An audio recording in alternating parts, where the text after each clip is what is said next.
A very warm welcome to the first session of our two-part webinar series on transforming knowledge for a just and sustainable futures 2025.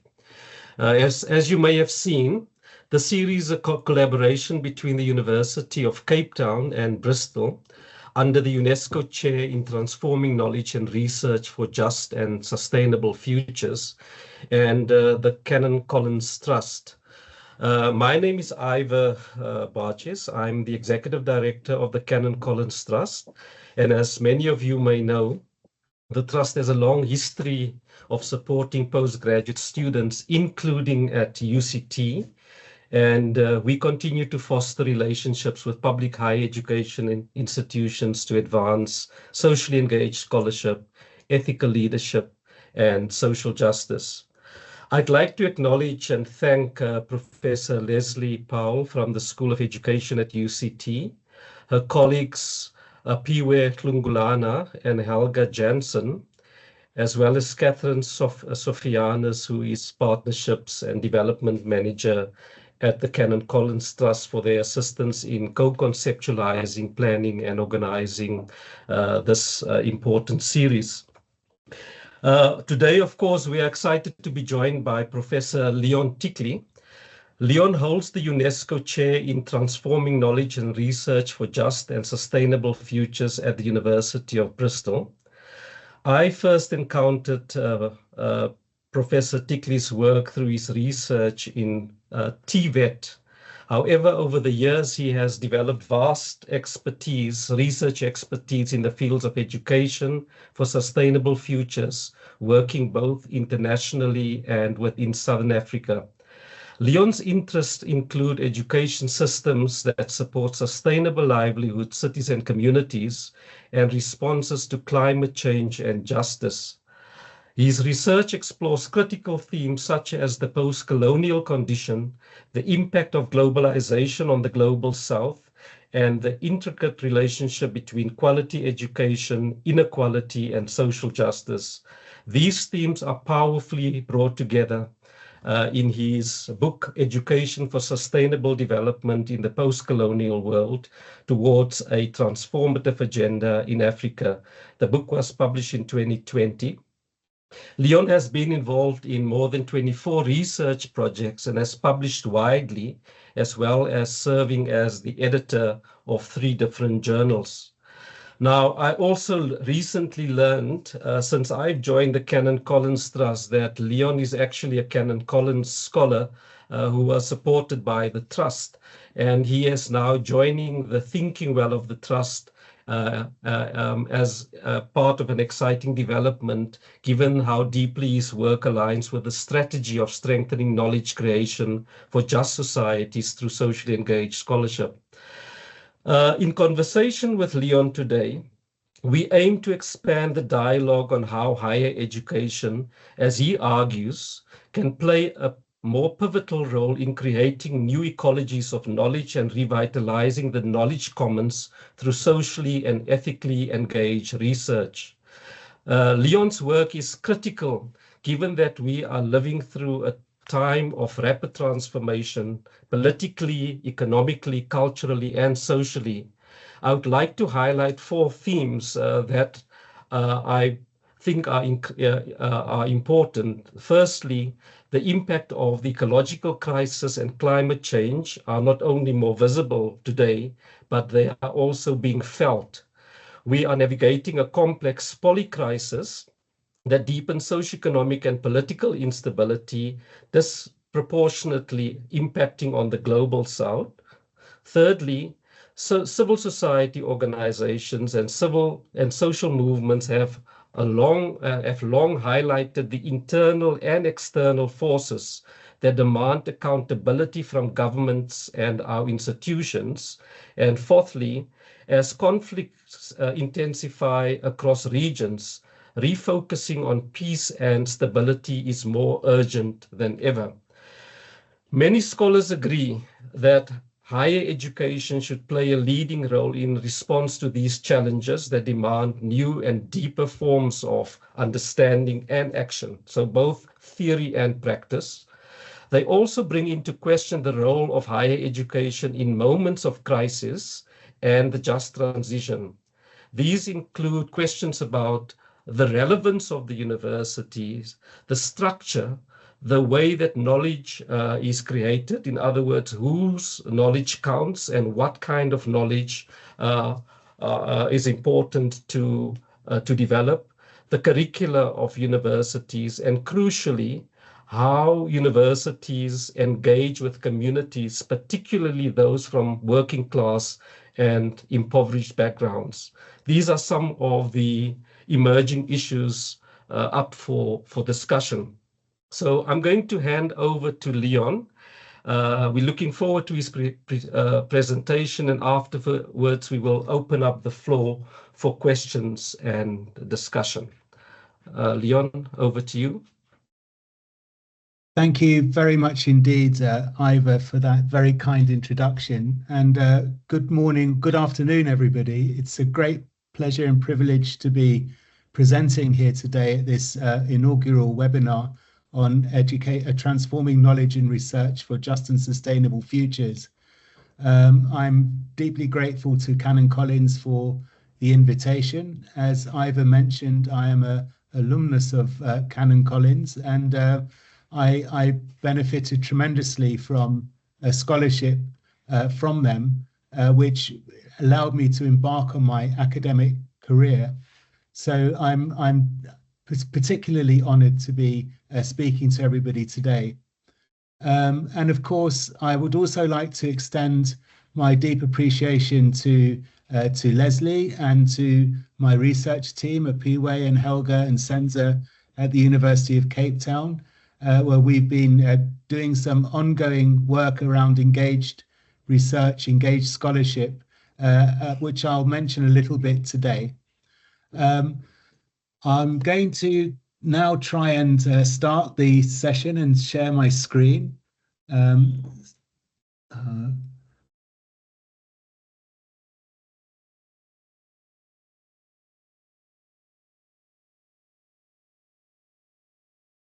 Right, I hope everybody can see that.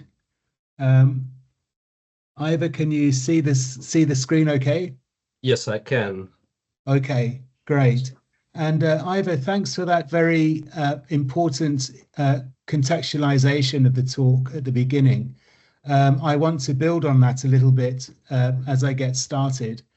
But before I do that, I want to just highlight one or two publications that, if people are interested, they can refer to, that provide an intellectual underpinning for the talk today, a more in-depth underpinning for what I'm going to be presenting today.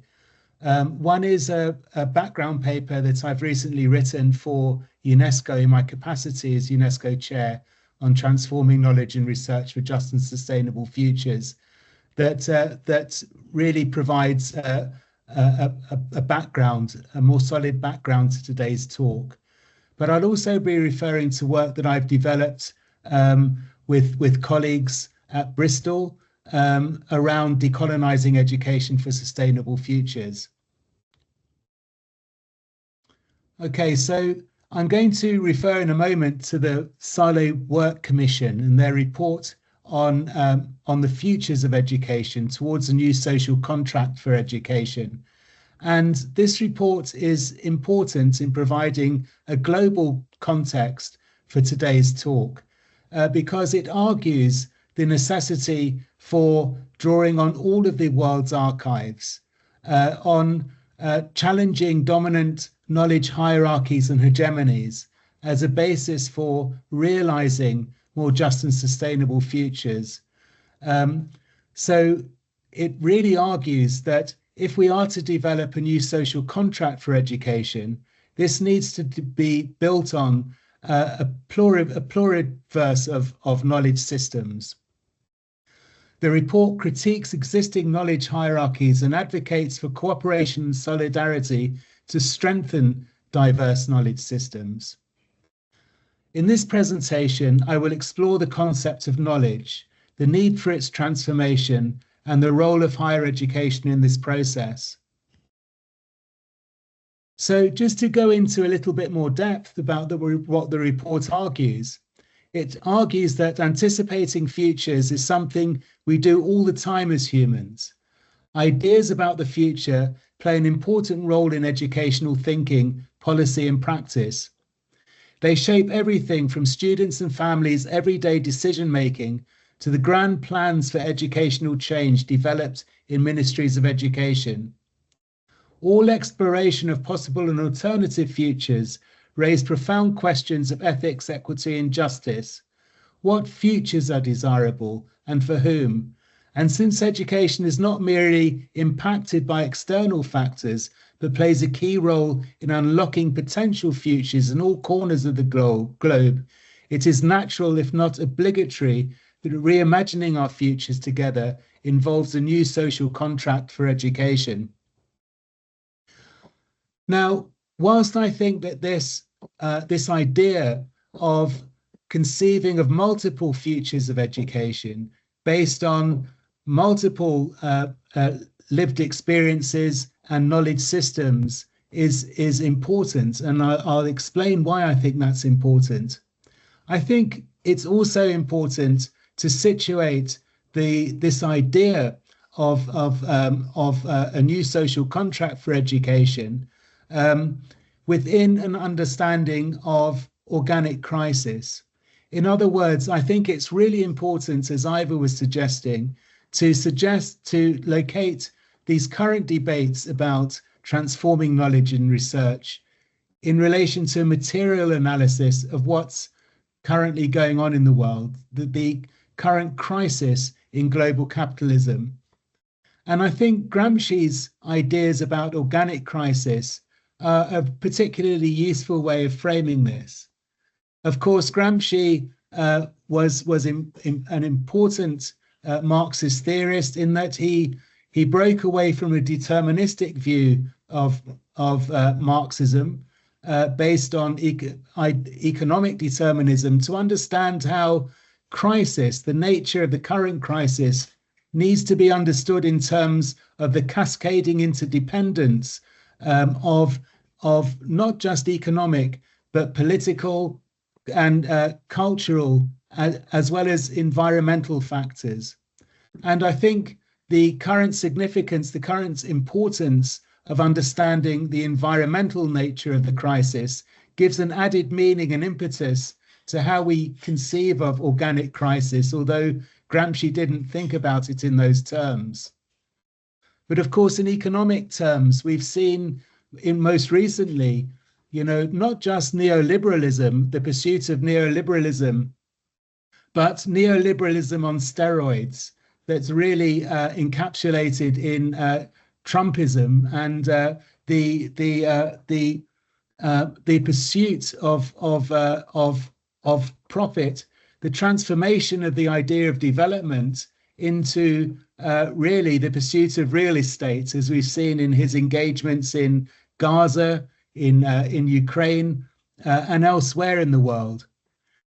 So this crisis of overaccumulation of capital is in contradiction, is in tension with the political ambitions of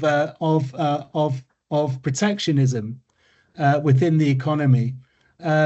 So we're already seeing tensions there between, the pursuit of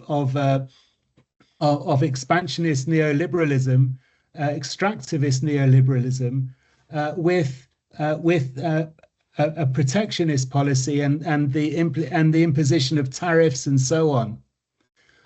And of course, there's also the crisis is also reflected in terms of a crisis of the state, of the legitimacy of the state.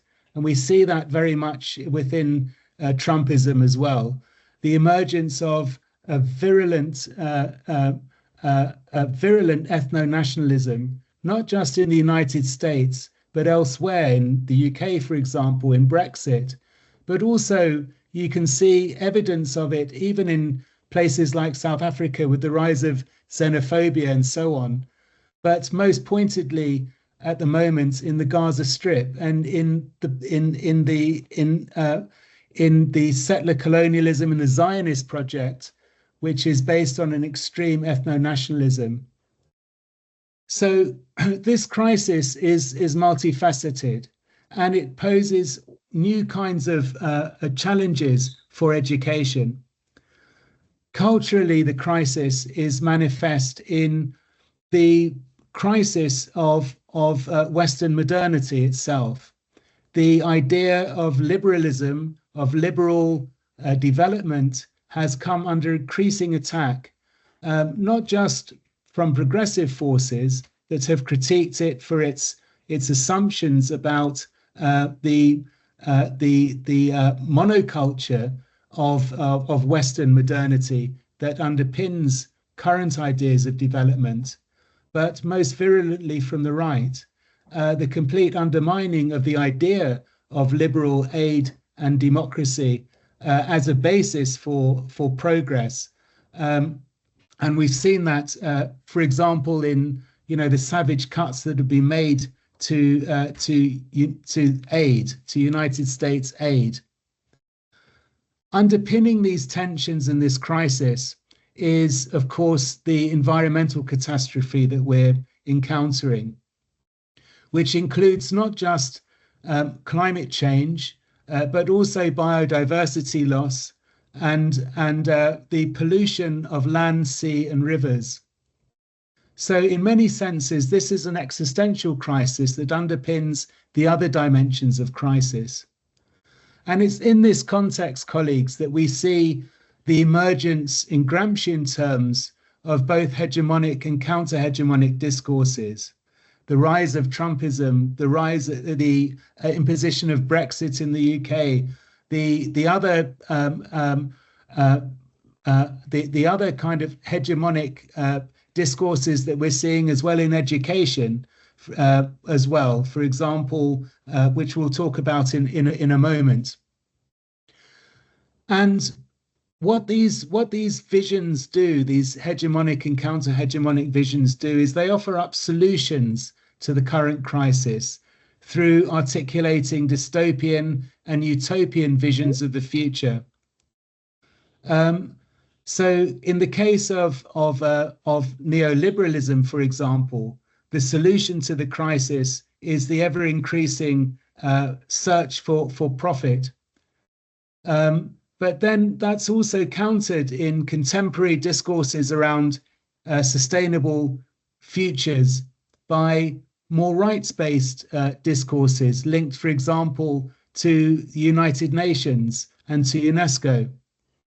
But also to offshoots of that, the capability approach offers other kinds of ideas or solutions about how we might reconceive of human development.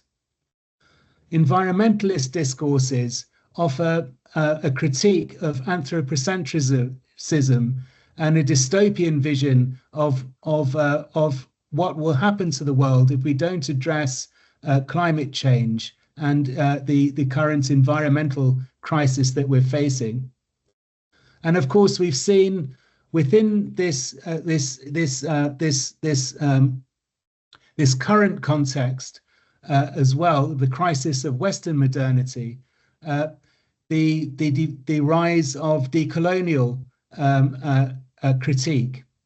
And this, of course, offers the idea that I'll build on in this talk of how we need to reconceive of existing models of development and of the role of higher education in relation to development through challenging the Eurocentric basis on which much knowledge and research is based, and instead articulating a new vision that is a new vision of planetary humanism, as Akil Mbembe puts it, that is based not on a monoculture, but on all the archives of the world, that is able to suture together insights that are urgently needed from all of the knowledge systems of the world.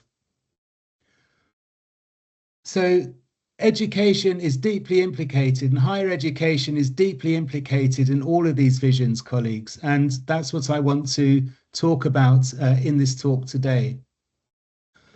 So one way of conceiving how one might think about a counter-hegemonic movement that can form a basis for reimagining higher education, as Ivor was indicating before, is in terms of the idea of just transitions. And I think that what Swilling does here is he, in fact, begins to articulate a Gramscian idea about counter-hegemony and how that may be conceived in the current conjuncture.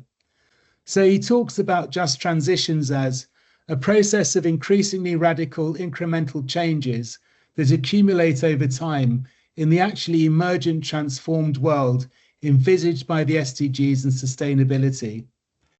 The outcome is a state of well-being founded on greater environmental sustainability and social justice. These changes arise from a vast multiplicity of struggles, each with their own context-specific temporal and spatial dimensions. So I think you can see in this vision how Swilling rejects a neoliberal view of development that has really been the hegemonic one so far, and brings together insights from human rights, as well as capabilities and environmentalist discourses. But I think if one is serious about just transitions, one also has to bring in the decolonial critique and understand how knowledge is deeply implicated in the maintenance, the sustenance of hegemony. So struggles over just and sustainable futures inevitably draw attention to the role of different kinds of knowledge in perpetuating and overcoming inequalities, and that communities' control and ownership of knowledge are essential if they are to be empowered in leading the transformation process. So I think this is to acknowledge not only the nature of coloniality, that it exists both as global Gatsheni reminds us in terms of the coloniality of power, of economic and political power, the coloniality of knowledge, but also the coloniality of being, the coloniality of lived experiences. Knowledge, the way that we conceive of knowledge in research, is fundamental, not only in understanding the nature of power, the current crisis that we're facing, but also of people's identities and lived experiences, and how they seek to overcome, how they seek to realize more sustainable futures based on their own aspirations. Okay, so I hope I've given a sense of the importance of transforming knowledge in research in relation to the current crisis and the need to develop a new counter-hegemony based on bringing together a multiplicity of struggles of marginalized groups who are struggling for epistemic and for social and for environmental justice.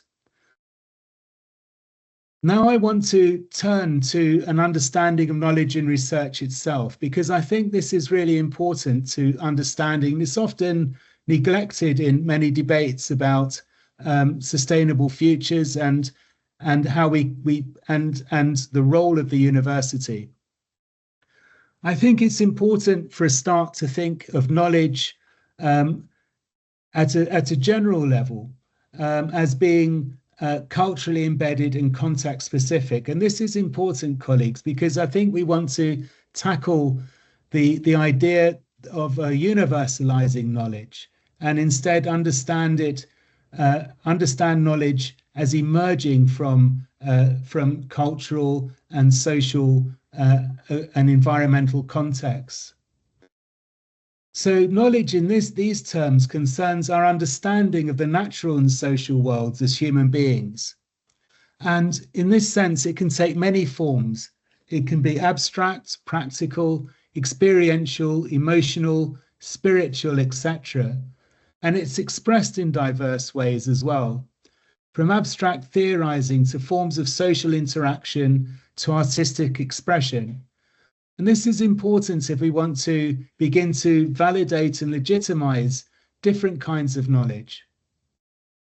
Research refers to the processes through which we generate knowledge about the world. These processes are also culturally embedded. They might include activities ranging from conducting scientific experiments in a laboratory to forms of experiential knowledge generation. So in other words, research is not just considered in terms of scientific research in inverted commas, but any kind of systematic inquiry that can lead to new insights and that can be and innovation in the world. So understanding the social and collaborative nature of knowledge and research gives rise to the knowledge commons, to the view that knowledge is fundamentally a public rather than a private good. And of course, this is fundamental to a rights-based approach, but also to contemporary thinking that's been informed by decolonial scholarship, that we need to provide access, as Mbembe reminds us, to all of the world's archives.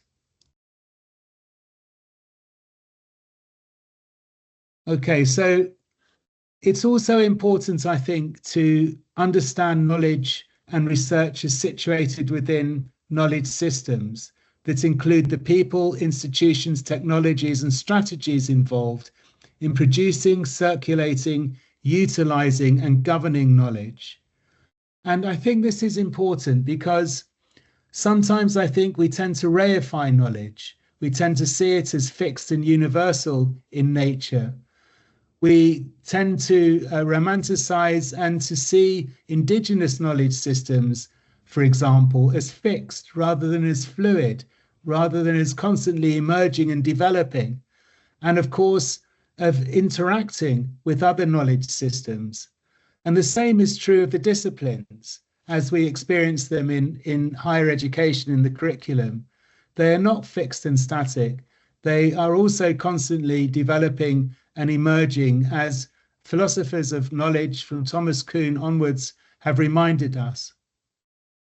So understanding knowledge systems allows us to understand knowledge systems as fluid, as overlapping, and as constantly emerging and interacting.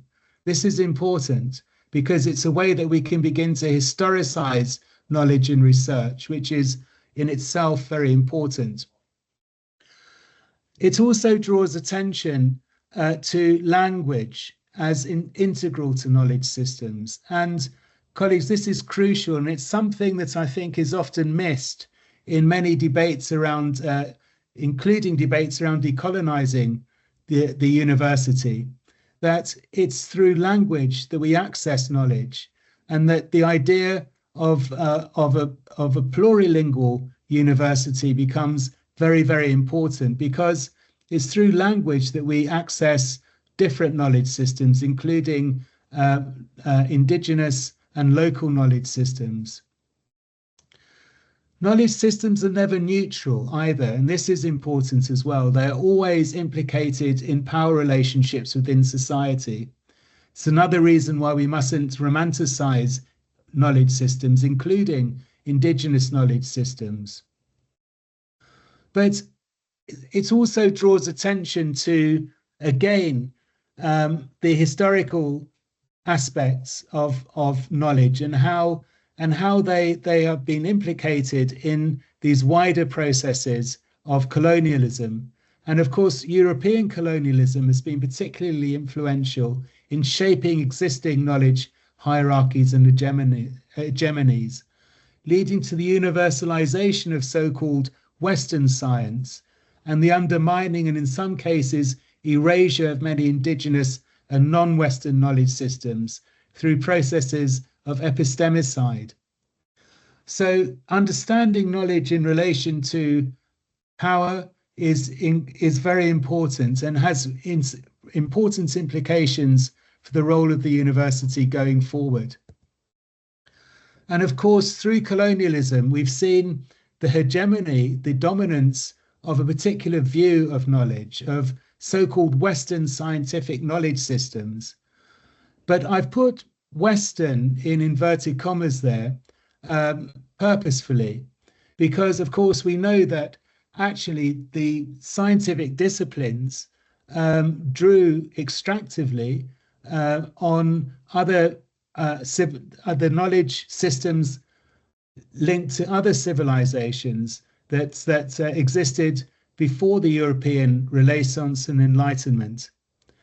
So in that sense, it's a misnomer, and in fact, it reproduces coloniality when one reduces scientific knowledge just to Western knowledge.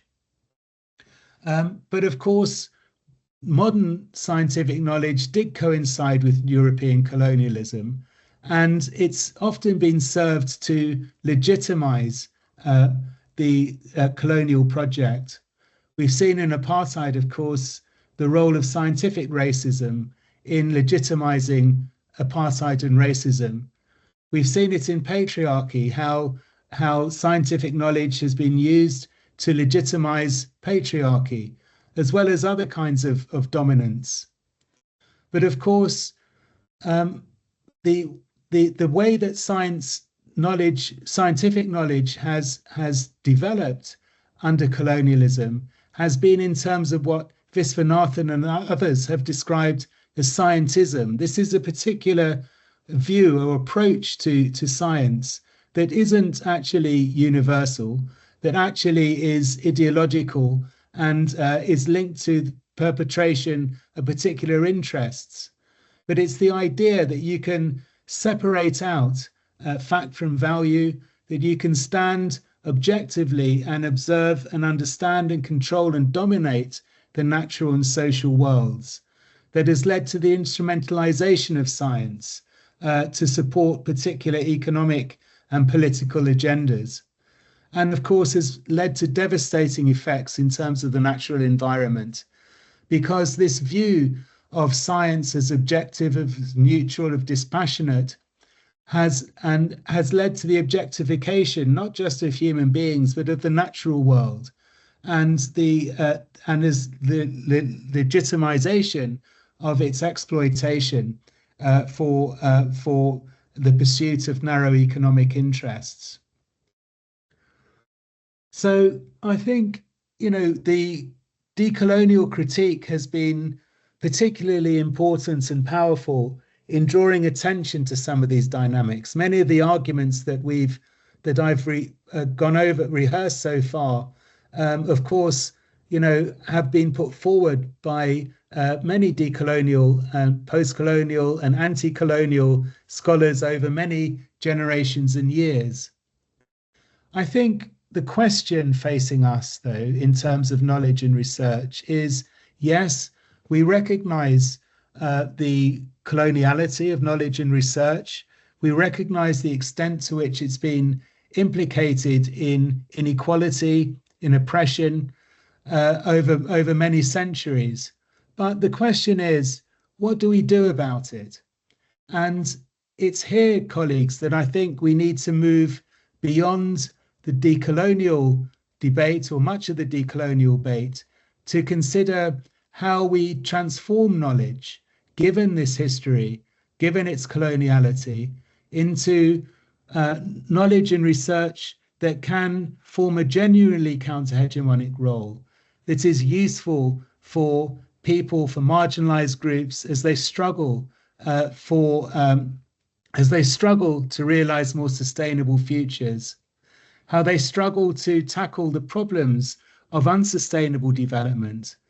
And many of these problems, colleagues, are, as we know, are highly complex in nature. They demand that we actually do draw seriously on different knowledge systems, on insights, as well as values and ways of thinking about the natural and social worlds, and ethical practices that are linked to diverse knowledge systems. And in that sense, it's not a question of replacing one kind of knowledge with another kind of knowledge, but rather, as De Souza Santos, as well as many others, have encouraged us to do, to conceive instead of the development of new ecologies of knowledge that emphasize the interconnectedness and independencies of knowledge systems, and how through drawing on different knowledge systems, we can begin to tackle the complex nature of many of the challenges that we're facing today, from poverty to climate change. And in research terms, what this means, I suggest, is understanding the importance of transdisciplinary research. So going beyond interdisciplinary research, but thinking about how, in research terms, we can integrate diverse knowledge systems, including indigenous and local knowledge systems.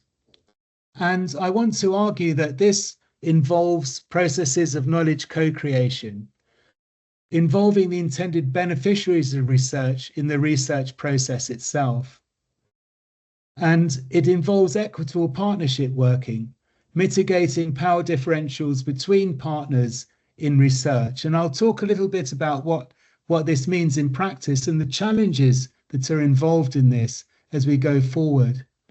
But I think if we take seriously the idea of new ecologies of knowledge, then it has really important implications for higher education.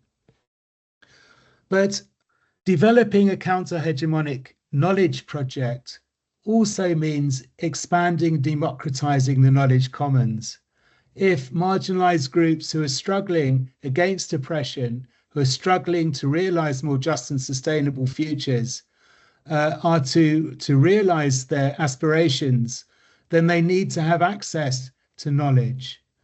And this underlines the importance of the knowledge commons, the idea that knowledge should be publicly accessible and democratically governed. But it also highlights the challenges that we currently face in the current crisis, the dominance of corporate interests through paywalls and copyrights, through patents, the way that powerful technology companies threaten to enclose knowledge. We need to also expand the concept of the knowledge commons. It has its roots, colleagues, in a Western liberal tradition going back to the actually before the emergence of liberalism to England and struggles around the commons in England, but also in the United States, to the struggles around the commons linked to the American Revolution.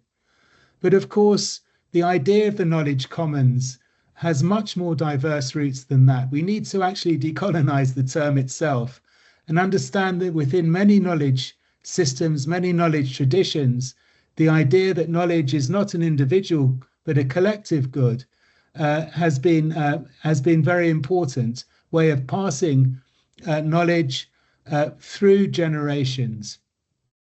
And I think understanding how different knowledge systems through history have developed the idea of a knowledge commons is really important for today's decolonizing project. And in this sense, it's also important to see the knowledge commons as not something that's just there and out there, but also one that involves a constant process of empowering communities with knowledge and agency to transform their lives, to conceive of our communities, colleagues, not just as knowledge takers, but as knowledge makers, as having a legitimate role themselves to play in developing the knowledge commons through commoning as a process. And yeah, I think just a time check for you. You have 15 minutes left. Great. Okay, thanks, Ivor. That's really helpful. Thank you. Okay, so I want to just move on then to consider the implications for higher education. And I want to take up Charles Taylor's idea of a new social imaginary, which he uses to talk about the shift from old ways of thinking to new ways of thinking that are fundamental for dealing with the current crisis. And I want to argue that in educational terms, this means moving away from a neoliberal model to a model of higher education which is based on a new vision of what higher education can contribute to development. And here I make reference to Mbembe's idea of a new planetary consciousness, that at the most elevated level, most abstract level, in terms of an overall vision, that higher education can enable us to live together on the same planet, to reconcile and recognize the in common, that is to say, the possibility of other relationships, other ways of inhabiting the earth and of repairing it. But this requires, colleagues, a struggle on many fronts. And I think when people talk about transformation in higher education, they often limit it to the curriculum. But I want to argue that it also has really important implications for research and for the way that universities are governed and engage with their communities. So I think in terms of transforming the curriculum, pedagogy and assessment, we've seen how through decolonizing efforts around the world across different disciplines, there have been real efforts to transform the curriculum, to draw on not just to decenter the Eurocentric nature of the existing curriculum, but to integrate insights from diverse knowledge systems. But there is also a need to develop through the curriculum inter and transdisciplinary understanding of how to address unsustainable development. We need to move away, colleagues, from disciplinary silos to encourage transdisciplinary learning pathways that enable our students to integrate and bring together insights from different knowledge systems that are important for tackling the problems of unsustainable development today. But this also requires pedagogical border crossing, working beyond the university, thinking about how relationally, in relation to how the curriculum, the content of the curriculum relates to land and place-based pedagogies and knowledge systems.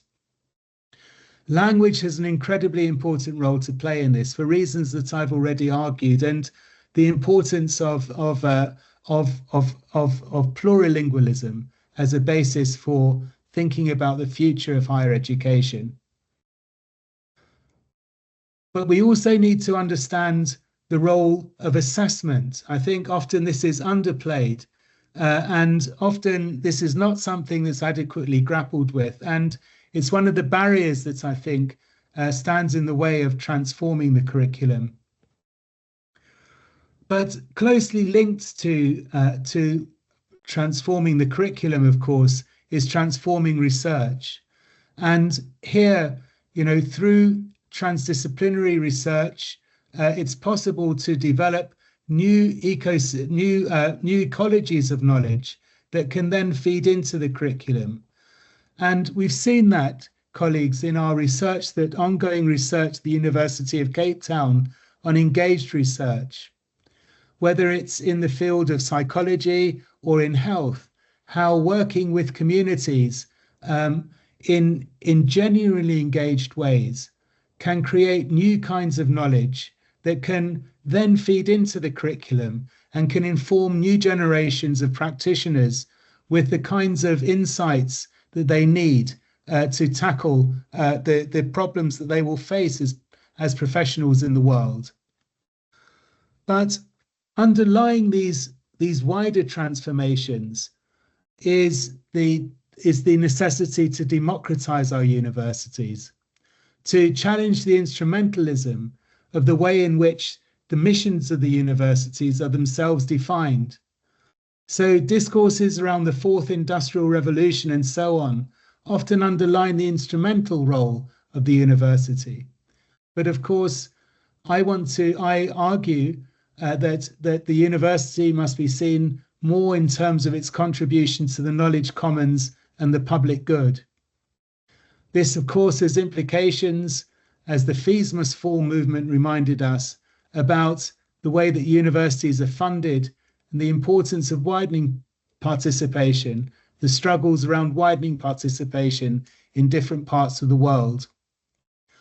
But it also, colleagues, is deeply linked to ideas about that we must challenge institutionalized racism, patriarchy, classism, xenophobia, homophobia, disableism, and other forms of oppression that limit access to higher education, but also limit the progress of marginalized groups within the higher education system. We need to listen to our students in this regard and include their voices as legitimate voices in university governance. And we need to diversify faculty. If we're serious about transforming research, of bringing in insights from diverse knowledge systems into the curriculum, into research, this means that we must also pay attention to how we diversify faculty, how we ensure that the people who work in universities at all levels, including at the most senior levels, where we often see the least diversity, that diversity is reflected. And it's not just in terms of gender and the color of people's skin, but in terms of the knowledge systems that they bring with them. And of course, we need to open up and sustain the links between our universities and the communities they serve. So to summarize, colleagues, there's a need for a new social imaginary for higher education that can support the knowledge commons, that can contribute to the idea of knowledge as a public good, and can empower communities that are struggling to realize more just and sustainable futures through engaging with communities in a much more meaningful and sustained way. And we've seen that this is really hard. In our work at Cape Town, we've seen the valiant efforts of colleagues over many years to try and implement this kind of engaged research and scholarship.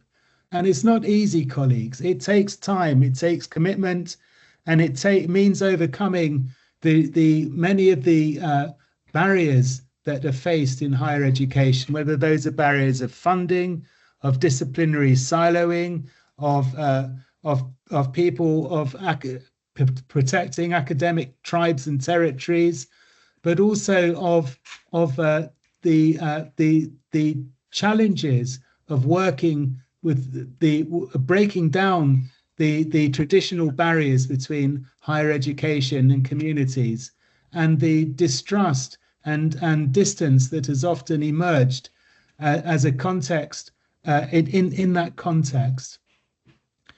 So, colleagues, these struggles for transforming teaching, for transforming research, for transforming engagement, and transforming governance must be seen together, not in isolation. It's important that we conceive of all of these struggles as important.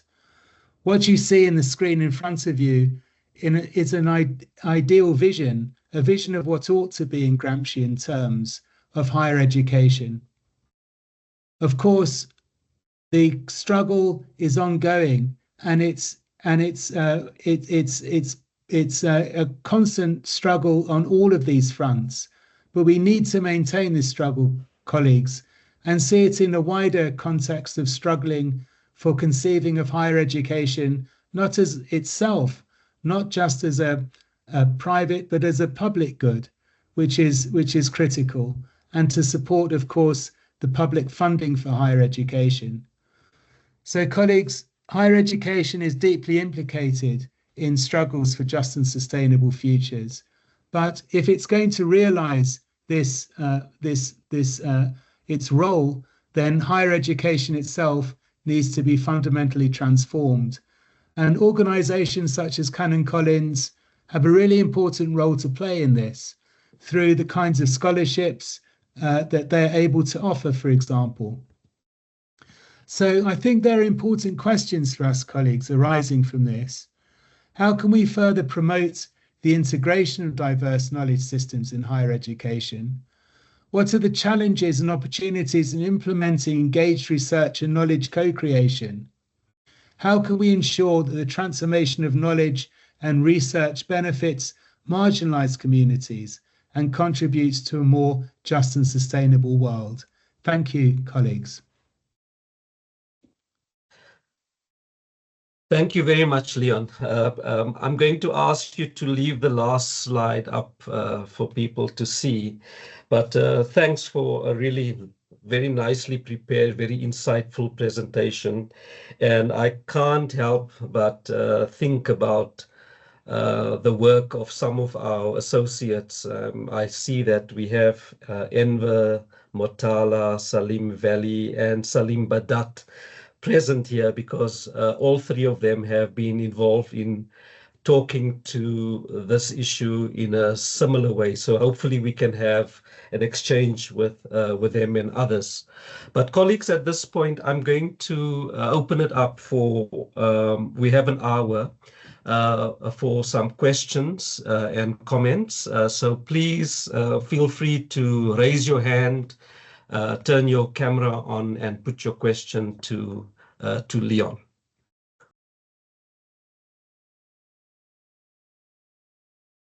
Leon, thanks for a really very useful kind of clearing of the ground, and very little to disagree with, except maybe sharpen a few things and pose the tough questions. So you've pulled together things very nicely. Many other people have made similar points.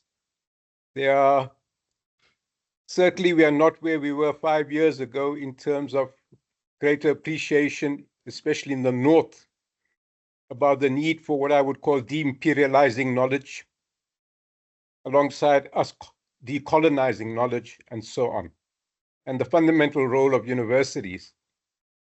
So here are two questions, one small, one much bigger, about possibly the distinctions we have to start to make and clarify between engaged scholarship and research, critical scholarship and research, and activist scholarship and research. They're not one and the same. And so I'm not sure what the UNESCO report is talking about too, and what we mean when we speak about engage, because engage can be with capital and the state, and a lot of it is today. And activist research connected to social and political movement is something very different. So what are we really coming out to support? And secondly, the fundamental question is, as you recognize, the fundamental importance of universities, of the knowledge systems, and so on. And yet, we pretty have a good sense of what to do. What is the conjuncture and the possibilities today? And if they are not transformative, what is the best we can hope for? We can't abstract. You see, reading the UNESCO report also is completely abstracted from the kind of societies that we need to build, and you have specified that. So whether at UCT, whether at Bristol, whether at Columbia, what is the conjuncture and terrain, and what is it that we can do practically, even if it's in the form of reforms, radical reforms, towards more transformative futures? That's the what is to be done question today. Thanks. Leon, do you want to take a few more questions, or do you want to respond to, how do you want to do it? There are two more hands up at the moment. Well, why don't we take another couple and then see if we can link them together constructively? Okay, so Marcus Solomon.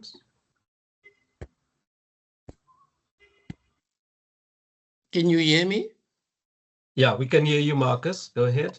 Oh, thanks. Yeah, unfortunately, I came a bit late. but what I've already heard is very interesting, so I'm very pleased to be here. The point I want to just raise is it only transforming knowledge at university level, or is there need to really get a better understanding how people learn? And I think Leon raised the issue of co-creators of knowledge at every level. Now, I've been working with children for many years, a project developed out of community struggles. And what we learned quite early is that children, based on the research that Vygotsky did, are co-constructors of the world from the time they are born. So we need to, while I understand why we're focusing on universities, maybe right now, but there's also a more urgent need to address the issue of how people learn. Who are the teachers? Who are the learners? You know, early Confucius, for example, said, our main teachers are our people. Yeah. How to begin to address that so that that can also, in a more proactive way, not only complaining about colonization of knowledge, the hijacking of the commons, etc., but how to begin to develop in our struggle for a more proactive, so that it's not about teaching. In our movement, for example, don't, especially adults, they say, no, we must teach the children to do this and the other thing. But values, for example, are not taught. They're inculcated through creating an environment in which these values are acquired. But right now, the issue then, and this is my last point, the main point I want to make is that at all levels then, there's the need to transform knowledge and how people learn.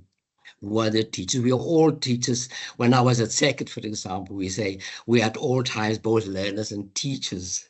Maybe we didn't always understand what that really meant, because it means quite a transformation, especially in adults and those of us who have been to university. We always want to teach.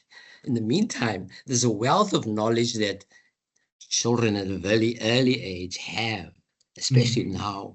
So yeah, so my point is, how does learning take place at all levels? Is the transformation from knowledge to a just sustainable future, especially in the context of climate change? We have a very vibrant climate environment program, climate change program. And the challenge is, how do we acquire and share and then create an environment for children also to share what they experience about the environment. Yeah, thank you very much. Yeah. Thanks, Marcus. Fantastic questions. Can we take 3 more, Leon? I have Shinta, Firoza, and Faith. So Shinta, you next. Thank you. And thank you for the presentation. Mine is almost linked to the first question. So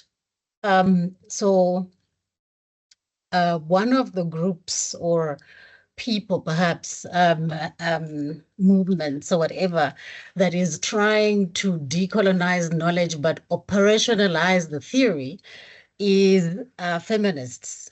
And in research, there are ideas about how to conduct research that is maybe decolonial or attempt to be, because as we know, the academy continues to be highly individualistic, highly Western in that sense, whether it's the language that we have to use, the canons that we have to rely on are largely male up to now, although I didn't hear anything about gender in the, and you talked about coloniality of power, but Lugones, for instance, talks about coloniality of gender and how that structures our current world and kind of skews it towards male knowledge producers, not just Western. And then there are things like who gets to publish in what journals, who gets to travel, who gets to to funding to go to particular conferences around the world, visa rules that disadvantage us in the global south very much, language barriers for those that are marginal to the West. So for me, I would also like to hear how these kinds of issues can be addressed when we're talking about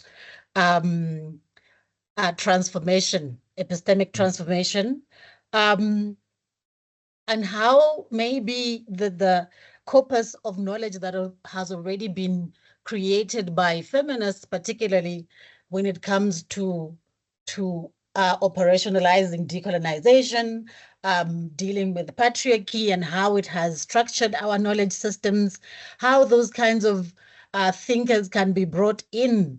Because aside from spaces like gender studies or whatever, the canon remains male. There are certain groups of people in Mexico, Central America, South America that are already kind of collectivizing knowledge production, commoning and co-production. I can't think of specific groups right now, but I know that there are people who are doing communal libraries, who are relying on their indigenous methods of knowledge production. So how can we learn from these groups of people that are already doing the work and also give them credit in this process? Thank you very much. Thanks, Shinta. That's an important point. Can we move on to Firoza? Hi, thank you for a very good presentation. Thank you very much. And aligned to questions 1 and 2, we are an organization sort of in KZN, which is predominantly dealing with a lot of climate change challenges at the moment. And a couple of years ago, we created a climate change adaptation toolkit for informal settlements and townships. And we currently, this year, have started collaborating with UKZN School of Geography by sort of co-developing research projects that focus on the lived experiences of marginalized communities. This partnership sort of involves engaging local communities in sort of participatory research and where knowledges and experiences are central to the inquiry process of students. Sort of we co-create sort of a research that is not only academically rigorous, but also directly addresses the challenges faced by these communities. And their voices are heard, their needs are prioritized in shaping sustainable and the just solutions for, you know, informal settlements and how they live. And for students, we have embarked on creating sort of an educational program, an initiative that emphasizes critical thinking and social justice and the importance of advocacy for these marginalized groups. So it's not just a theoretical learning within the School of Geography. And we encourage the students to engage in community-based research and knowledge sharing. So they play a critical role in shaping this transformative change. And that's what we're trying to do. Thank you. Okay. Thanks, Firoza. Firoza works on the ground, as you can hear, Leon. Faith? Hello, thank you so much for this informative webinar and for the opportunity to engage. I as a Canon Collins scholar, I'm obviously my work. I'm required to have a socially engaged scholarship. That's what I applied for. That's what my funding was given for. But as a student, I often find it difficult. Like, for example, in my context, I work in the Cape Flats with grassroots movements. These groups are responding to a very difficult environment with little that they have. So when you want to do socially engaged scholarship and you meet with the group, you see what they are doing, you see the gaps, and you see all these needs that you obviously think a lot of university students can give back. You don't know where to go. I know at UCT we have Shako, we used to have global citizenship program, but my question is, the university as a public good, how do we design our curriculums? Or maybe I'm saying we should design curriculums that allow students to give back. For example, I go to a community and this lady who runs a soup kitchen just probably needs a brochure, a design, a website design or something, maybe a social media person to run with TikTok, things that university students can do at the blink of their eye, but there's no one to do it. My question is, can the university make room for students to maybe do more socially engaged studies where they go into the community? If there are needs, then they give back. If you are a design student, maybe you should have coursework that say you must do this with the community or something, and you get grading instead of just writing tests and exams.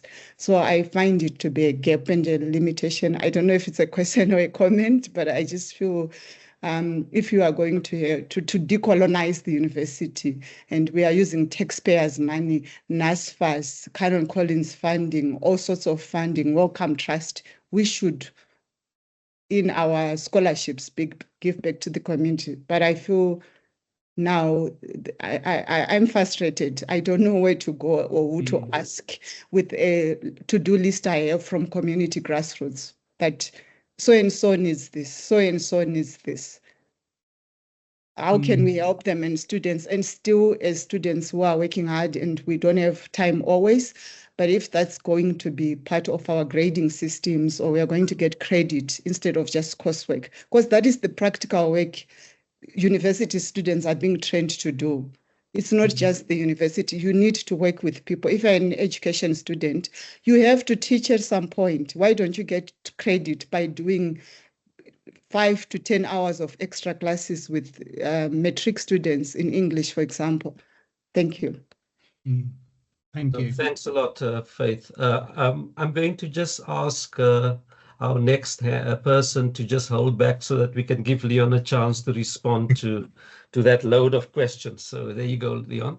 Yeah, thanks for that, Ivor. Yeah, I'm running out of notepaper, kind of jotting down everybody's questions, but they're fantastic questions. Thank you for those questions, and it's really humbling as well to be receiving questions from people that have been so engaged themselves in efforts at transformation, both within the higher education sector, but also as practitioners in the wider education sphere and within our communities. And of course, you know, this is so important.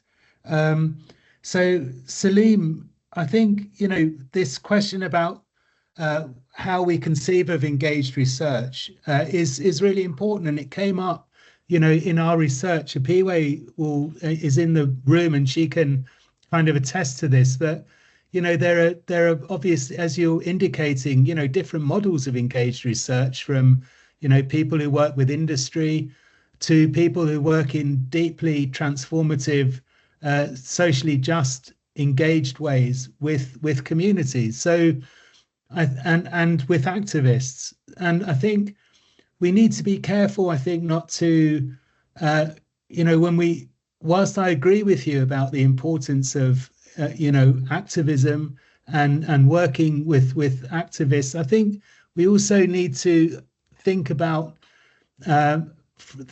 these issues perhaps from a Freirean point of view as well, and to think that activism might take many forms, that it might be about, you know, the kinds of things that Faith was talking about just now, or the kinds of things that others were talking about. Feroza was talking about in KwaZulu-Natal, for example, which are, you know, tackling problems of unsustainable development, of trying to improve the livelihoods of communities in what appear to be, you know,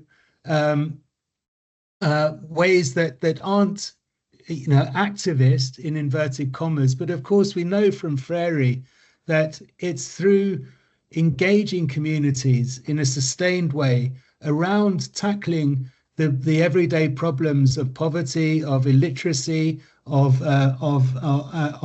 environmental damage, and so on, that one begins to raise the consciousness, you know. So the idea of how universities can support broader processes of transformation, I think, in my mind, are kind of linked with that kind of Freirean view of how education in terms of consciousness raising, and I think it kind of relates as well to points that Faith and Feroza were raising about the needs of working with communities. And Faith, I'll jump to your one for now. And thanks for talking about the challenges of working with people on the Cape Flats. And you're absolutely right. I mean, UCT has a really good program, actually, the knowledge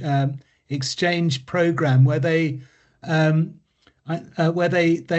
actually fund students to work with communities. But as in many universities, it's quite a marginalized program, and it needs to be invested in and expanded. And but these initiatives are there, and I think we can see their enormous potential. And I think this also kind of relates to Feroza's point as well, that we also need to recognize that knowledge, transforming knowledge and conducting research is not just the prerogative of universities. The communities are engaged in this kind of work all the time, but it's not recognized and it's not funded. Communities are constantly mobilizing different kinds of knowledge and undertaking different kinds of systematic inquiry to try and solve the problems and the challenges that they're facing. But funders don't fund that. They fund universities. And there's a really important question there, I think, about, what kind of research is funded and the extent to which community organizations have access to research funding, and can, rather than the impetus coming from universities, why can't it come from communities? They can say, Feroza, your toolkit, you can approach the university to ask for assistance, having and have access to funding to lead that kind of research, not just to follow, to be led by universities in that. So I think that's really important. I think, Marcus, you raised a really important point there about young people and children, and you're talking about children from the earliest years. And I can't help but just absolutely agree with you that we need to stop conceiving of children as being passive recipients of knowledge, but actually as knowledge makers. If we want to understand the effects of climate change or of poverty, of inequality, ask children. They'll give you very, very important perspectives. And of course, there are methodologies for doing that. The kinds of methodologies, sociocultural activity theory methods, photo voice, other kinds of elicitation methods where it's possible to work with young children to really harness their voice, their agency in processes of change. And I couldn't agree with you more. This is really important. These kinds of I wanted to talk about the feminist issue, and forgive me, I've in my haste I didn't jot down the name of the colleague who was making the point about feminism. Can you help me, Ivor? Who was the colleague? It was Cinta. Cinta, okay. Thank you for that, because it's a really important point. There is an extent, I agree with you, and it's a weakness of my presentation, that focusing on the decolonizing aspect can also detract from the multiplicity of struggles that we need to engage with. And the importance of not just issues of race and ethnicity and of coloniality, but of gender and of class, of disability. And of course, you know, when we're talking about just transitions and the development of counter-hegemony, when we're talking about the nature of the current organic crisis and its impact on inequality, we need to understand the multiplicity of struggles that the crisis engenders, and the importance of harnessing not just the knowledge of groups defined in ethnic or racial terms, but of women as well, of people with disabilities, of other marginalized groups whose knowledges are also marginalized and ignored.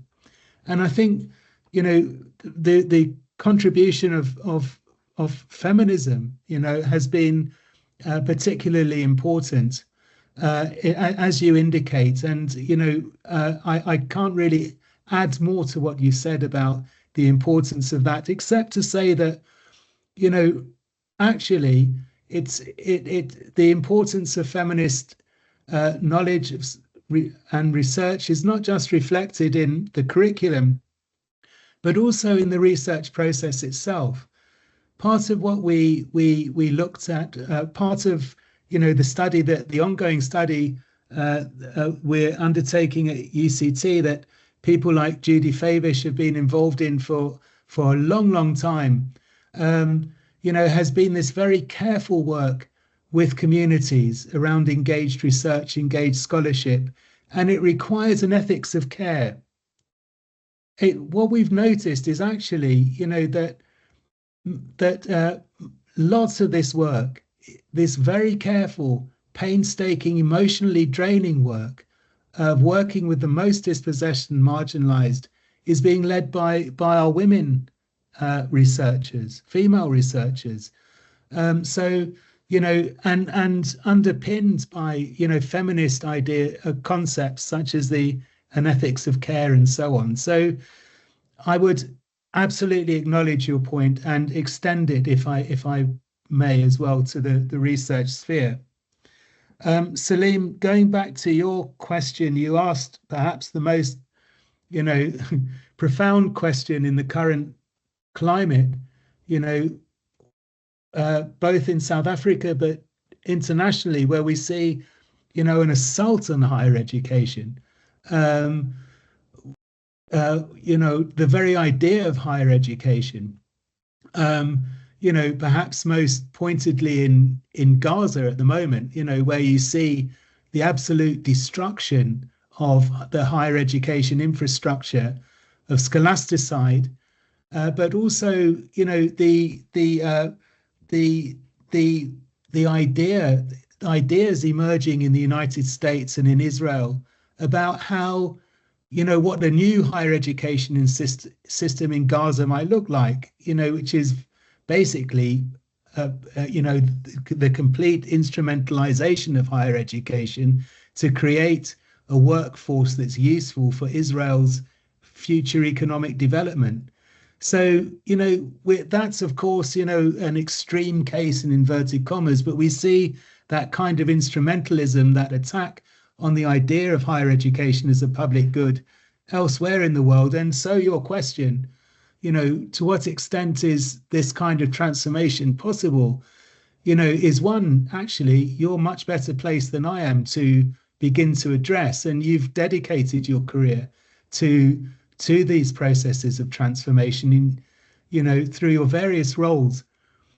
You would know better than I, but, you know, I argue, and I think we probably agree that, you know, it's part of of struggle itself that, you know, we need to link the struggle for higher education as a public good to these wider struggles for social, economic and environmental justice, that it will be an ongoing struggle, that the model that I presented is an ideal one. Yes, it is a vision of what ought to be, but it's one that's worth fighting for, and it's intricately linked to these wider struggles. So it's the politics of the possible, Salim, in my view. You know, we need to keep fighting on all of these fronts: research, teaching, governance, engagement, all of them are important, and it is often, 2 steps forward, 1 step back, or 1 step forward, 2 steps back. But unless we link those struggles within the higher education sector to the wider struggles that you were also alluding to earlier, then I don't think we're going to make much progress or traction. Okay, I think it's about time we heard from other people. Ivor, sorry. Thanks. Thanks, Leon. Okay, I think, is it Kaya Chabalala? Please, you can raise your comment or question. Yes, thank you, Ivor. Thank you, Leon. I've got 2 points. The first one just is more about supporting the idea of how the need to co-create, think about how we learn, but then the thinking about how we learn, I'm kind of challenging the researchers, ourselves, and educators to look at more at how educators learn in order to enable the co-creation of education, and also including co-creating with children. That I believe that it would enable inclusive schools and communities, because in most cases you find out that it's children with disabilities, some of them who struggle fitting in schools, and within the education system, it's those who we don't understand. So when we kind of challenge ourselves to really think and focus on how educators learn, I think that would also enable those spaces, the inclusion of children and co-creating with children. And then the second one is about equitable research and mutual beneficial research, which I believe that I work more with communities in like community engagement and involvement, the CEI. So I find that in most cases, engaging communities, it's just at the surface, and it's often rushed in research. And I think Leon spoke about the challenge with funding, in that there is often community engagement in research is not funded often. So I've been like kind of thinking at how can researchers think about engaging, ways of engaging and involving communities at the initial stage of research development, concept development, rather than developing the research at the academic institution and then engaging the communities later on. Because I also believe that when we do that, try to think about engaging from really the initial stages, engaging the communities, then that would also enable equitable research and make sure that the research is beneficial to both to all stakeholders. Thank you. Thanks, Kaya. Jane? Hi, thanks. And I didn't mean to put up my hand 3 times, as I see that it looks like I couldn't make my thing work, sorry. So thank you for this. The whole discussion is really stimulating and interesting. And so I probably won't be hell of a coherent in what I'm saying, because I'm picking up on so many different things. But I think, okay, to say what I come from sort of a praxis of participation, participatory pedagogy is what I do, very much coming from a feminist space of the personal being political, and of course it manifests in the professional. And I want to say that now because it ties up with what Salim was saying and what we're talking about all together here, of practically how do we do this? How do we do it inside and outside the institution? And I'm coming to it right now, sort of experientially, because also just with the question of how do we learn by doing it. And right now I'm in the place of having been aged out of full-time employment in higher education, where I could do the kind of, activist education stuff that I wanted to do, because I had money to do it with. So now I've got to find other ways of doing it. And that's okay. It was always looking at how you mush these things and use the money. One of the things it's led to in work that I'm looking at the moment, which I just find a bit interesting, is coming across where village-based development has happened, rather, let me put it that way, in various parts of the world.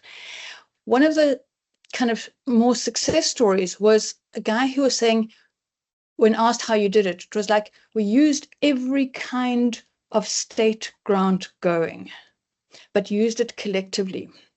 And so if we want to do this education that is more equitable, differently based, not just based within the institutions, within the higher education institutions, even though we're talking about higher education, we've got to find a way for people to have the means to be studying together, to be struggling together even. So I just wanted to put that there. And I am finding that actually there are various state things that I think we can use to broaden that base of who makes the group of people who are generating the knowledge needed in respective contexts. So I just kind of wanted to put that in there from a sort of practically sort of side. Thanks. Thanks, Jane. Leon, we don't have a third hand at the moment, so do you want to respond to those two?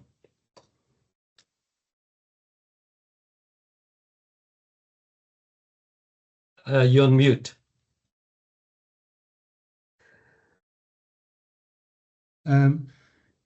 Yes. So first of all, I think the two are quite linked, because they're both really to questions about, yes, this is the issue, but what are we going to do about it tomorrow? How can we begin in practical terms to educate our researchers, as the first speaker was asking, and educate our educators within higher education to take this kind of engagement, this social engagement seriously. And I think it starts from their own education, I think, and that's linked to earlier discussions we've been having, the importance of, encouraging, of funding, finding ways of breaking down the barriers between the higher education and communities, in the way that students learn, in the kind of pedagogical spaces that are created. This idea of pedagogical border crossing, of land and place-based pedagogy that can sensitize students to understand the needs of the communities that actually, fund higher education ultimately, and who we are responsible for, whose needs we need to be attentive to. So it starts, from students, but also I think the way that we train researchers. And as someone that's involved in doctoral and master's training myself, I know that often transdisciplinary ways of working in genuinely equitable partnership, are not taught. And I think they should be included in the curriculum. They should be really part and parcel of the kinds of programs that masters and doctoral students undertake. But I think there are also, and this links on the question of equitable partnerships to the kinds of partnerships that exist between the global north and south. And this actually relates to a question that was asked a bit earlier that I didn't respond to, about the global knowledge ecosystem and the need to transform that. Someone was asking about publishing, and how we can ensure more equitable publishing. Something like, 2% of all academic publications come from the African continent. We know that there's a huge imbalance in the availability of research funding. We know that it's often northern partners that get to set the research agendas when they collaborate with partners in the global south. So there is a need for universities, but also, trusts like Canon Collins and UNESCO and INGOs and the broader knowledge community to advocate for changes in these arrangements. There's an initiative at the moment called the Africa Charter, for example, which the research centre that I head up, the Perivoli Africa Research Centre, along with UCT and UNISA, have co-developed, which is really looking at how we can try to address these epistemic imbalances within the wider knowledge ecosystem. And that's writ small, at the university level. It's about how we work with our communities, the extent to which we prioritize working with our communities. So developing equitable partnerships, involves dedicated work. It involves an ethical commitment. At the University of Cape Town, there is also this thing called the Cape Town Statement, which has been developed by people within the medical sphere, which talks about how we work in ethical and genuinely collaborative way and equitable ways with communities. So we need to raise the awareness of these existing initiatives, but broaden their scope as well.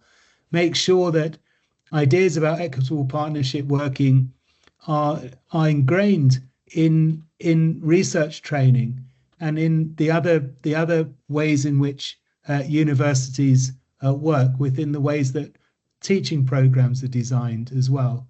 So I hope that helps to address that question. And I think, also on the question of that was raised, the last question there, I think that's also critical. I just agree with you that we need to pay more attention to funding these kinds of initiatives and engaged scholarship programs. Thanks, Leon. I see Enver has his hand up. Marcus, I suppose that is an older hand, eh? Enver? Marcus can go if he wants to before me, unless it is an older hand. No, you meant older, but no, earlier on, yeah. But I would like to, if it's possible, later on. Well, thanks very much. Thanks, Leon. I read your paper this morning. It was sent to us. Thank you very much. It's a very coherent and carefully and systematically argued paper. So thank you very much for that. Thank you. Really, I'm not going to say anything which is different from what everyone has said. I think this has been a really important discussion, really good discussion, and raised many of the issues which we've all been struggling with for a long time. The only two things I want to say is, number one, at the moment, what many of us, including many of us in the room here, are thinking about is what exactly is the alternative to this global barbarism that we are confronted with? What exactly is it? Because it's a barbarism not only of the knowledge systems, but of the political economy, of the general institutions that are being driven by the most beastly corporate agendas of a tiny minority in the world. And what exactly are the alternatives to this? They're driving us into fascism through war and ethno-nationalism, as you rightly term it, Leon. What exactly are we meant to be doing? Well, the answer for me lies in two things. One is that there are a mountain of alternatives beginning to develop already globally. You just have to listen to people from Rojava, the Brazilian landless people's movements, the hundreds, thousands. You know, the global cooperative movement now has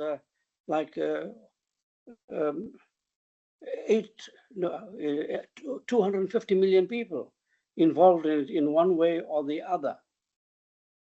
And it strikes me that actually trying to rescue, I mean, 10 years ago or so, the students put the agenda on the table, the FMF students. They put the agenda of decolonization and transformation on the agenda more firmly than we had done in the previous 20 years before, since 1994.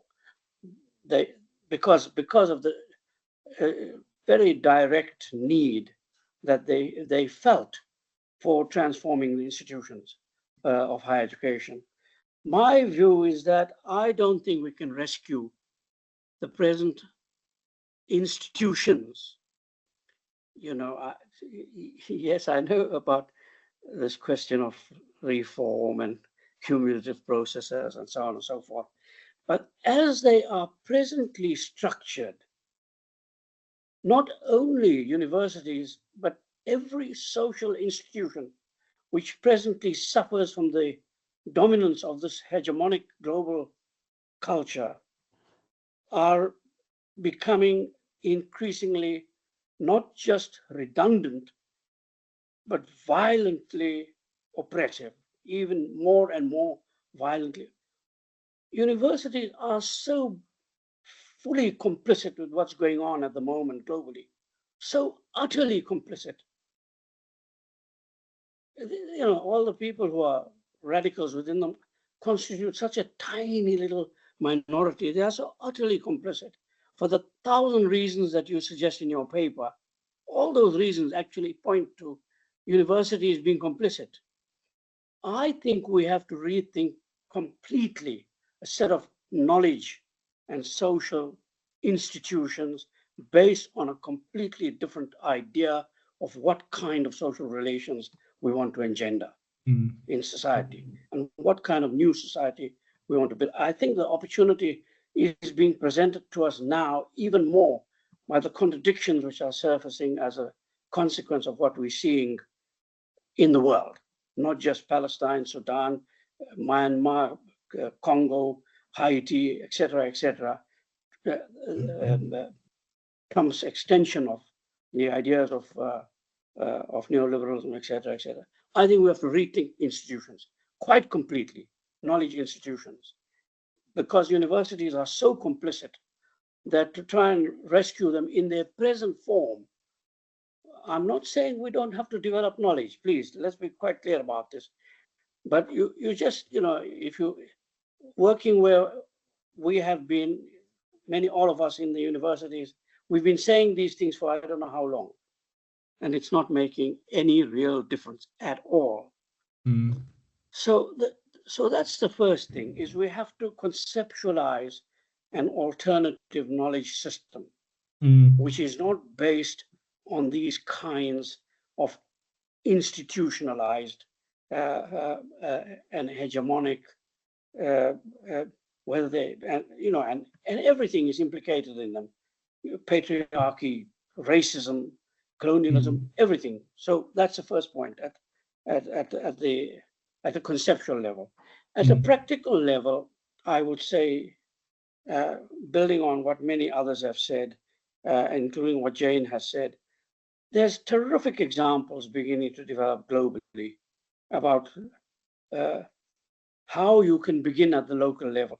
I know on the left, there's been a whole range of attempts at creating new kind of left forums and so on and so forth. They've not been very successful, largely because, and this is my view, they don't pay attention to what's going on in communities, in actual social struggles. And In other words, this concept of engagement itself is problematic unless it is about solidaristic knowledge creation based on collaborations with social movements and their struggles. That's where, for me, the real possibilities lie for developing alternatives.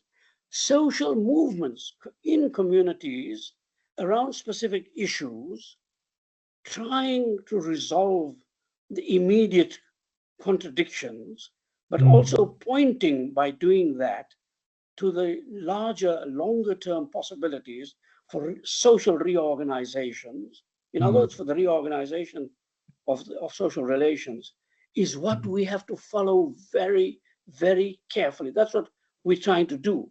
And I tell you, we come up against the system every day in trying to do that.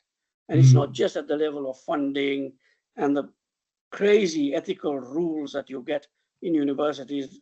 It looks like they're drawn by biologists, physicists, and psychologists in the main, which have absolutely no conception of what community and all means, you know. So those are the two things which are, I think, absolutely essential for thinking about alternatives. One, at a conceptual level, what new kinds of arrangements, institutional or local, collective and national, can be developed. And secondly, in practice, what exactly does engagement mean if it is not about solidaristic learning through collaborations, direct collaborations with social movements in struggle? That, for me, would be the answer to many of the questions about what do we do in practice. And that, by the way, is happening. It's not something which is, you know, one dreams about. In reality, if you work in community movements, organizations, I mean, just in this area now, you know, there are a number of cooperatives that are beginning to start emerging, alternative ways of thinking of food and hunger and poverty and environment and gender-based violence and so on. There's just so much going on, which we in academia, with great respect to all of us here, are not focusing on properly. Thanks. Thanks a lot, Enver. Great points. In fact, I'm going to steal one of them in my closing remarks. Leon, would you like to respond to Enver? No, just to say, you know, I completely agree with what you're saying, Enver. We need to completely reimagine the university and maybe, you know, and other public institutions. And I think, you know, there's a real extent to which, you know, we can learn from elsewhere. I mean, there are initiatives. Someone earlier was mentioning, you know, the indigenous university efforts in South America to develop, you know, a pluriversity, if you like, of that's more community based, that's not linked to a particular modernist institution. And there are similar initiatives in Uganda and elsewhere, you know, that are going on, where you know, the knowledge and research is located, you know, at a community level, and the barriers between the university and the community are dissolved, so that, you know, the impetus for leading knowledge and research comes from the communities. But of course, as you also point out in relation to social movements, South Africa is a very good example of where in previous eras, you know, social movements have led processes of research, whether it's the trade union movement during the days of the liberation struggle, or NGOs that were also involved in knowledge production and research during that time. You know, there's a proud tradition that you know have written about yourself, Enver. You know, so all I can do is agree with you, comrade, and we need to think about how we can take those ideas and build on them going forward and reconceptualize higher institutions. Thanks, Leon. I think we probably have time for one more. I see Salim has put his hand up. Salim, can you come in? Yeah, sure. I mean, I had a long piece on the chat, but Ivor, maybe you didn't see it. I think quite a bit of it was answered, but there's one or two points that remain to be answered, Leon. Firstly, fantastic discussion, and I agree with everybody. I mean, that UNESCO Futures document is really a breath of fresh air. It moves away from the usual stale human capital theory orientation and orthodoxy. There's a lot to be said about that document, but there are few issues, and one is a critical issue about the social contract. You know, who governs this new social contract for education? And in the chat, I put down the fact that the UN cannot even stop the horrendous genocide to start with. And there is an absence of a political understanding and a critical analysis of the structures of power. You know, that's what we're talking about. That will influence the visioning of this new social contract. And I think that is critical, because otherwise you're just going to continue reinforcing marginalization and the reproduction of inequality. Similarly, with the universities, I mean, they're masters at co-optation and at subverting, you know, strategies and visions that could provide alternatives, radical alternatives, whether it's transformation, which was the buzzword a long time ago, or decolonization, or now community relations. All of us have written about that, and we've published extensively about those issues.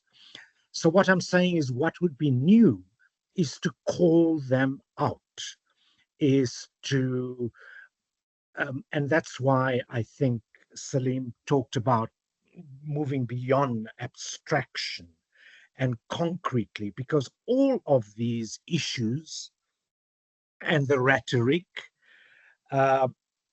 is undermined every day. So even if you try those co-creation, I mean, you've pointed out a few ways in which it's undermined, but basically the everyday workings of the neoliberal institutions.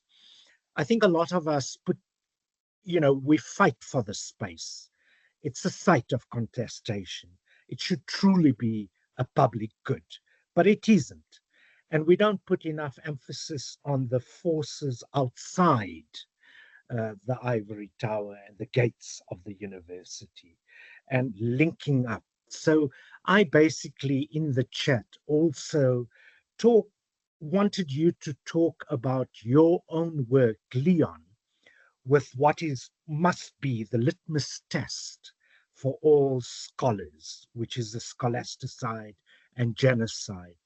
And you mentioned a few things, but I think concretely, if you could tell people what you're doing with educators in Gaza and those in the diaspora, etc., and just your thoughts on how we can strengthen. I mean, all of us here are doing what we can. It's not enough. We are angered and frustrated, and I think people like you and others have a vital role in connecting with us and our movements on the ground. Finally, sorry, Ivor, I know you're generous. You have been quoting Mark Swilling and Achille Mbembe very often in many papers over a few years. Now, it's only when one is engaged with those individuals in the daily struggles at the university and outside will you see sometimes the limitations. So the incrementalist view of Mark Swilling, his role at the Development Bank of South Africa, by the way, he's redeemed himself in my eyes because he's taken on the chief arch rabbi, arch Zionist, and his position on Gaza is very good. I must be frank, I was a little surprised, pleasantly surprised, because of his links with Ivor Chipkin and others who've played a very bad role in supporting liberal Zionism. But I'll stop there. Thanks. Okay. Thanks, Salim. Leon? Very briefly, because we're almost out of time, I see. So I'll try and do you a service and be as quick as I can, Ivor. But thanks so much, Salim, for your excellent observations and, as usual, and insight critical comments. And I think you're right. I mean, very briefly, the UNESCO report, it's a UNESCO report. It's written by an organization that's stymied, that has its hands tied by its own funding situation and political position within the global architecture. I think what the report does is it offers a starting point for us to then develop more critical ways of conceiving of a social contract. And I hope I've begun to do that in this talk through linking it to ideas of organic crisis and struggle and so on. And I think you're right. We have to take account of power, and Gaza is the example par excellence of how it's impossible to conceive of transformation unless you address settler colonialism, Zionism, and the rampant global neoliberalism at the moment. So you're right, and I think working with the Gazans, we've just started this work, and Salim and I are both working on a report on scholasticide that's funded by with Friends of Bazait University and colleagues in Gaza, members of the emergency committee in Gaza. And of course, that opens your eyes very directly to the real challenges. What does a new social contract mean in a context where your universities have been razed to the ground, where the very idea of a Palestinian intellectual tradition is in the process of being undermined and destroyed if we're not very careful, but also recognizing the resilience of those Palestinian social movements, of the academics, of the social movements that are continuing to fight for higher education, and the role of higher education in maintaining a view of sustaining a Palestinian higher education that can contribute to a just and a free Palestine. So it is a very good example. I agree, Salim. Sorry, Ivor, that was longer than I'd hoped for, but it was quite a difficult question. And I haven't answered it completely. And I'd also like to acknowledge Salim and everybody else's role and agency in progressing, and scholarship in progressing these debates. And I realize I've only been able to touch on the surface of the great ideas that many people in the room have put forward over the years. Yeah, no, thanks, Leon. I think, we're now running out of time, and I thought if I may, just make 6 very brief points, takeaways for myself, and I hope they're meaningful to everybody. I think the first one is, which I said I'll steal from Enver. And I think the idea of how we conceptualize alternatives within the current context is critical. And I think for me that is one important point, because it speaks to what I think Enver has often referred to about the kind of society that we want to live in, the kind of world we want to live in, and the role that higher education needs to play within taking us to that particular kind of world. Secondly, I think there's a lot of agency if you just hear from the contributions that people have made. There's an enormous amount of agency already present that I think we need to use in order to push towards the kinds of alternatives that will give us institutions that are transformed, reconstructed in ways that are far more meaningful in helping us to build knowledge for a better society and world. The third point is that I think that there are many units within our universities, if you just take South Africa, where units like, I think Salim's unit, CERT, for example, at UJ is one good example, where they very clearly and directly promoting the university, higher education as a public good. So there are many of them, but the concern here is that these units are not very well supported. And they come up against the dominant discourse within universities. And I think there's a need to look at ways in how those units are actually being strengthened so that they do, because they are the pockets of hope, if I can use Freudian language, that can help us work towards a better outcomes. So I think we need to look at that. The fourth point here is about, and I think Salim, both Salims, but the idea, it looks like we may have to privilege the idea of more critical research and socially engaged research much more than simply engage research. I think there might be a need for us to promote that kind of research more, and it comes through because it's not only about the way that you do research, but it's how you think about it in order to speak to the big issues that we face within society. So there, we may have to have an engagement to look at what kind of research we privilege more than others. The second last point is about Leon, your talk about the pluriverse of knowledge.